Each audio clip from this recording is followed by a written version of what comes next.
Hey everyone, it is Tuesday, April 28th, and as usual, Tuesday is the day that you are going to find your own source. So, reminder of this week's focus question, we're thinking about whether or not our library should genreify our chapter books and have picture book bins, and we're thinking about what kinds of signs would make it easier to find books. So, when you're looking for your new source, you don't have to answer all of those questions, you can just pick one part. You can answer all of them if you'd like to, but you can just focus on one part to make it easier. So your task for today is to find one news source that answers that week's focus question. You can find a video, a website, an article, a book, anything that answers genreifying chapter book bins. Genreifying chapter books or picture book bins.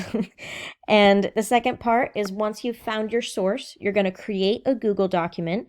You're going to put the link to your source in that document so that I can see where your information came from. And then I want you to take some notes about what you learned from that source and put it underneath.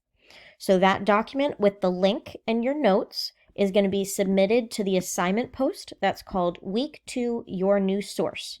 Remember, a link and your notes are due. So that's going to be in Google Classroom, Week 2, Your New Source, and that will go right here. Please let me know if you have any questions.